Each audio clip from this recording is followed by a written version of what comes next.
Hey everyone, what's up? This is Uri for Gorilla Poker. In this video I'm going to be reviewing another hand from Stefan. This one was sent to me from a friend, Ben Raven, aka Ben a Bad Beat, fellow high stakes player. Thought the hand was interesting to review, so let's get into it. So Stefan is sitting actually 637 big blinds on this table, which is a rare amount of big blinds to see, so must be doing something right. But yeah, the hand is played button versus small blind versus big blind. Button raises to 125. Stefan 3-bets to 525, very normal size. Then a bad beat called 4-bets, which means it's not the 3-better 4-betting, it's someone outside. That's why we call it a called 4-bet. So he called 4-bets to 1200 and Stefan calls the 4-bet. So first off, I have to mention about the called 4-bet size that this is a node where, as good as you guys might think people are at high stakes, a lot of guys are not really putting effort into finding the optimal called 4-bet size in position or out of position or all these things. In my eyes, this size is slightly too big. The way I think about it is more big picture because I haven't put in the work here, but called 4-bet ranges are very linear merged, so you take kind of top X% of hands, and those kind of ranges tend to benefit from smaller sizes, whereas normal 4-bet ranges are more polarized because they kind of take from the bottom and the top, and then they tend to be a bit bigger. So I would expect a called 4-bet size to be smaller than a regular 4-bet size, and this size doesn't seem to do that. It's not a big deal, just kind of nitpicking the sizing because to me it stands out. So we get a Jack 8-4 rainbow board. Relatively good board for the called 4-better, not ideal. 8 and the 4 are better for the caller, for Stefan. Jack is nice for the called 4-better in this specific position pair because he hits Ace Jack suited, King Jack suited, maybe Queen Jack suited, but of course the higher the better. So if this were a Queen or a King, it would be significantly better. Okay, and the hand starts out with something funky already on the flop, and that's Stefan donk betting 400 into 25-25. Now, this is something that you can maybe do on boards that are very good for you. Sometimes this board is not really good enough. I'm guessing this is not a real thing to do this, but we'll get into why he might have done it and what he might be thinking down the line. So yeah, we find the donk bet from an elite high stakes player in a spot where he probably shouldn't. Which hands can it be? Again, you have to think on your feet in these spots. Someone does something he shouldn't, you still need to understand the range versus range interactions. So, of course, any hand could bluff, so a gut shot, a straight draw, something like King Queen of Hearts might make sense. And then for value, anything where 400 is a good bet size. So an 8, a Jack, pocket 9s, maybe even weaker than that, I think should be reasonable to do this with. Probably not with a set, and probably not with, if you ever have Ace King or Ace Queen, those seem like the wrong hand choices. Yeah, then a bad beat raises, so probably a good Jack or better, maybe pocket 10s on a rare occasion. We have a call, turn Jack of clubs completing the full rainbow, and Stefan donks again for 10% pot. Now the turn donk bet is actually a lot more reasonable than the flop donk bet. Basically when the board pairs, there's a shift in equities. So usually the in position aggressor has top range and bluffs. And the out of position player, check raises his best hands on the flop, and then he has more of a bluff catchery heavy range. And that's why you don't see many donk bets. But when the board pairs, not only does the aggressor, none of his on-paired hands improve, but we also have a shift in what is now the top range. And in this case, on a Jack, Aces, Kings, and Queens are now no longer top range. Now a Jack is top of range for both players, and Stefan could easily have a Jack, maybe even more easily than Ben a Bad Beat, debatably.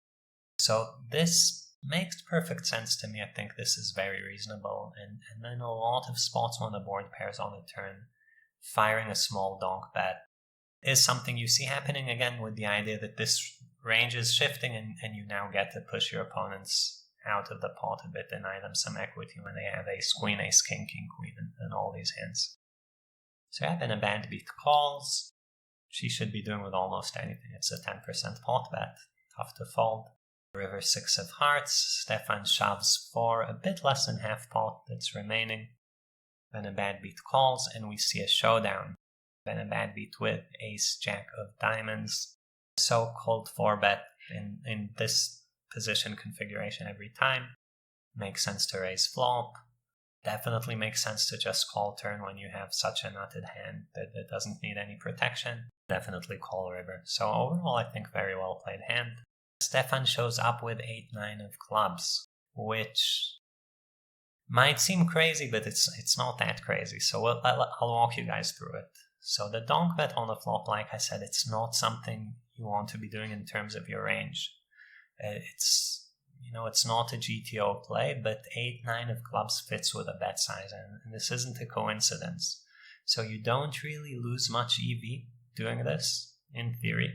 It's just something where, it's tough to do it with a balanced range, and you don't really gain much EV in theory, or maybe you lose a tiny bit, so it's not something you want to do. But given this is a good amount of money for 8-9 of clubs, makes sense. Now, why would you do this from a big picture perspective? I think that we can imagine a variety of reasons Stefan might prefer to do this. And kind of the first one is, there's theory EV of, you lose a tiny bit by doing this. And then there's in practice EV where by doing this, you put your opponent into a node where he doesn't really know what to do in advance. He hasn't practiced, and you have, presumably. So you put him off balance, and he's likely to make mistakes that more than make up for your slight theoretical mistake. And I think that is very, very reasonably the case, because when Stefan makes this donk bet, raising ace-jack is easy. But you're supposed to bluff raise a lot, right? Because you can raise aces, kings, queens, ace-jack, king-jack. You have your value range, but what do you bluff with? And given what the called 4-bet range looks like, you're going to have to choose between ace-king, ace-queen, king-queen, ace-10, and king-10. And a reasonable amount of all of those hands are supposed to bluff raise a flop, and there is a very big chance people, whether they overfold or under bluff raise, they kind of let Stefan's hand play the pot size that it wants, right? Where if you donk bet 8-9 and ace-king, ace-queen, king-queen play call or fold and don't raise, it's perfect for you. It's actually much, much better than having checked and faced a bet. You have initiative on the turn, etc., etc. Now you guys might ask, well, if he thinks people don't bluff, why would he call the raise? And 8-9 is a slam dunk call against a raise. It's way too strong. You could probably just stack this off. If you checked, you'd probably be check raising. And this hand should be put in a lot of money, and given the SPR in a 4-bet pot. So it's not really a foldable hand. But yeah, you kind of make money even without exploiting, right? Just your opponent playing his range a bit too passive is already making you money in a lot of these spots. But yeah, we're just hypothesizing. I think the big picture idea is, my opponent's going to make more mistakes. That's going to make up for it. And the 400 bet size with 8-9 is very disrespectful in the sense that Stefan is saying, I can turn my hand face up and I don't think you're going to do anything about it. So, if Stefan were picking a different size for every hand for donk betting and doing the exact size, this is what I call playing against a punching bag. He would be giving away a lot of information, but you would have to recognize it and know what to do about it against a player like this who's, this is how he lives and dies by the sword. This is what he does as part of his game. He takes you to unorthodox places. He's willing to give away information, and, he's daring you. What are you going to do about it? And he's very, very good at these spots. So, yeah, I think flop is very reasonable. He could call the raise. He could shove over the raise. But both are fine. Turn, like I said, makes perfect sense. And then river, might feel crazy when you see the showdown and you're like, wow, why would he shove 8-9? But really when you get here like this is a type of play that solvers often make at low stack to pot ratios, where they shove hands that feel like they're too weak to shove, right? This feels too weak, but you kind of get away with doing it because you always have these kind of mixed effects when you take the aggression. So first of all, you will get called by worse sometimes. Hands like ace-king are sometimes going to call you. You're getting kind of good pot odds, so like when you shove 2500 into 5400, if you're good 30% of the time when called, you're still winning money, maybe more money than you would win checking, debatably. Now, I'm not saying the shove is good, I'm just saying it's not insane. But then you have these kind of weird solver effects where, you know, when you look here as the in-position player and you close your eyes to the fact you saw 8-9 and you ask, well, what could Stefan be bluffing with? And the answers would be 10-9 suited and queen-10 suited for the most part. You might say, okay, I'm going to fold pocket 9s and pocket 10s and maybe even fold some pocket queens. I'm going to call with ace-king instead. Which, you know, from a certain perspective, that makes sense. Ace-king blocks the best trips, it doesn't have removal effects against draws. But then 8-9 is a hand type that really takes advantage of these kind of blocker plays. In most GTO solutions, you will find a low frequency of these crazy looking shoves where, you know, better is gonna fold and worse is gonna call. So it kind of fits a pattern, I guess, if you study with solvers enough. Low SPR, you have something that's sometimes ahead. Close your eyes and shove is a reasonable play to make, I think.